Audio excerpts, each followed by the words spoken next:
ಸೀಮೆಯಾದರೂ ಪ್ರೀತಿ ಸೇರುತ್ತದೆ. ಸುಮನ್ ಬೆಂಗಳೂರಿನ ಹುಡುಗಿ. ಆಕೆಗೆ ಲಂಡನ್ನಿಂದ ಭಾರತಕ್ಕೆ ಬರುವ ವಿಮಾನದಲ್ಲಿ ಪ್ರಯಾಣಿಸುವ ಅವಕಾಶ ಸಿಕ್ಕಿತು. ಎಷ್ಟೋ ಕನಸುಗಳೊಂದಿಗೆ ಹೋದರೂ ಊರಿನ ನೆನಪುಗಳು ತಡಕಾಡಿಸುತ್ತಿದ್ದವು. ಹತ್ತಿರದಲ್ಲಿಯೇ ಕುಳಿತಿದ್ದ ಜಾನ್ ಇಂಗ್ಲೆಂಡ್ನ ಯುವಕ. ಜಾಣ್ಮೆ, ವಿನಯ ಮತ್ತು ಕುತೂಹಲದಿಂದ ತುಂಬಿದ್ದ. ಪ್ರಯಾಣದ ಆರಂಭದಲ್ಲೇ ಸುಮನ್ ತನ್ನ ಕಿಟಕಿಯಿಂದ ಹೊರಗೆ ನೋಡುತ್ತಿದ್ದಳು. ಜಾನ್ ಮಾತಿಗಿಳಿದು, ನೀನು ಯಾವ ಊರಿನವಳು ಎಂದು ಕೇಳಿದ. ಮೊದಲಿಗೆ ಅಷ್ಟಾಗಿ ಮಾತನಾಡದೇ ಇದ್ದರೂ ಇಬ್ಬರೂ ಒಬ್ಬರಲ್ಲೊಬ್ಬರು ಕುತೂಹಲ ತೋರಿಸಿದರು.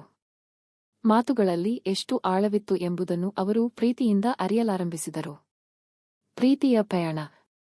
ಹೆಚ್ಚು ಹೊತ್ತು ಕೂತು ಮಾತನಾಡುತ್ತಾ ಅವರು ಬದುಕಿನ ಕನಸುಗಳ, ಭಾವನೆಗಳ, ಕುಟುಂಬದ ಕತೆಗಳನ್ನು ಹಂಚಿಕೊಂಡರು. ಸುಮನ್ಗೆ ತನ್ನ ಊರಿನ ಬೆಟ್ಟಗಳ, ಹಳ್ಳಿಯ ಗಾಳಿ, ಅಲ್ಲಿನ ಸ್ನೇಹಿತರು ನೆನಪಾದರೆ, ಜಾನ್ ತನ್ನ ಹೈಸ್ಕೂಲ್ ದಿನಗಳ ಮಜಾ, ಪ್ರವಾಸ ಪ್ರೀತಿ ಹೇಳುತ್ತಿದ್ದ.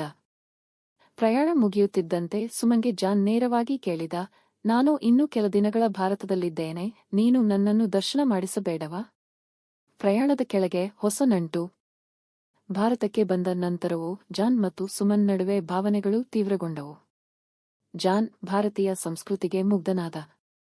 ಕೃಷಿ ಭೂಮಿ ನೋಡಲು ಹೋದಾಗ ಭೂಮಿಯ ಸೊಗಸು, ಹಸಿರು ವಾತಾವರಣ ಅವನನ್ನು ಆಕರ್ಷಿಸಿತು. ಸುಮನ್ಗೆ ಅವನ ಸಂತೋಷದ ಕ್ಷಣಗಳನ್ನು ನೋಡುವ ಹರ್ಷ ಆಯಿತು.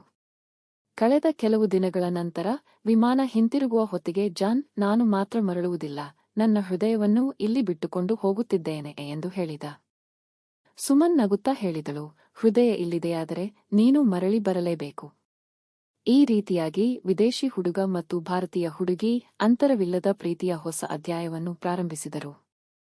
ಪ್ರೀತಿಗೆ ಗಡಿ ಇಲ್ಲ, ಆದರೆ ಪ್ರೀತಿಯಲ್ಲಿ ತ್ಯಾಗ ಮತ್ತು ನಿರ್ಧಾರ ಮುಖ್ಯ. ಆದರೆ ಅವರಿಬ್ಬರು ಈಗ ಟೈಮ್ ಸಿಕ್ಕಾಗಲೆಲ್ಲ 2 ರಿಂದ 3 ಬಾರಿ ಆ ಕೆಲಸ ಮಾಡುತ್ತಾರಂತೆ.